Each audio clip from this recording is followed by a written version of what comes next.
Juste pour info, il a été élu homme du match. Voilà, c'est tombé il y a quelques instants. Eden Hazard, homme du match. Et puis je vais en profiter pour vous donner les statistiques. Ça a été le joueur belge qui a touché le plus de ballons durant ce match face à l'Angleterre.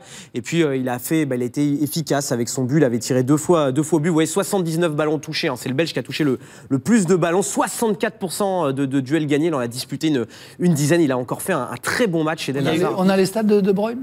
On a les stats de De Bruyne. Mais surtout, Hazard, dans les enjeux de ce match, on me dit que relevé dans le journal ce matin, dans l'équipe, c'est que lui ambitionne d'être élu meilleur joueur du tournoi. Et c'est vrai qu'après ce match pour la 3e place, on va dire qu'il est toujours en course. Et c'est ce que j'allais vous demander. Est-ce que Vikash Dorasso, pour vous qui m'avez mis Hazard également, est-ce que il peut être élu meilleur joueur de la compétition, sachant que les désignations, c'est avant la finale. Donc ça se trouve, lui, il aura... alors jamais... oui. Alors moi, ça change tout, là. Si c'était aujourd'hui, pour moi, ça serait Modric qui serait meilleur joueur. Kanté, Modric. Je trouve ça plus juste pour ce qu'il a fait. Hazard, je trouve extraordinaire. J'adore ce joueur, les appuis puissants qu'il a, j'aime beaucoup. Mais contre la France, il a très très bien démarré. Pavard a souffert et après il s'est éteint. Il a tellement souffert qu'il a été obligé de sortir de sa zone pour venir chercher les ballons parce qu'il n'arrivait plus à être décisif très haut. Et pour le moment où il prend la balle et il va tout seul en dehors du terrain, ça prouve qu'il s'est enfermé dans un truc et qu'il n'a pas réussi. Mais attention, Vikash, je ne sais pas si tu as vu cette image terrible, le match contre le Brésil. Moi, j'ai vu une image terrible quand on siffle le sifflet final, il s'écroule. Généralement, Hazard, c'est un mec qui il était cramé après le match. Et à mon avis, contre la France...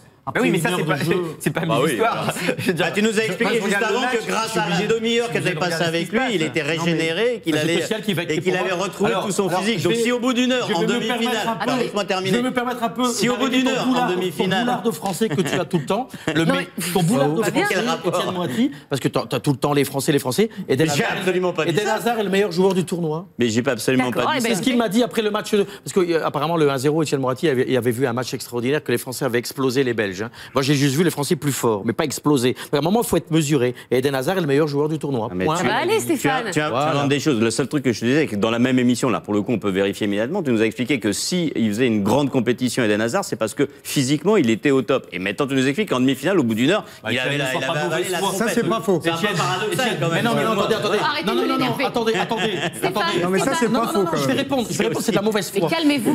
Eden Hazard, il a joué tous les matchs à fond.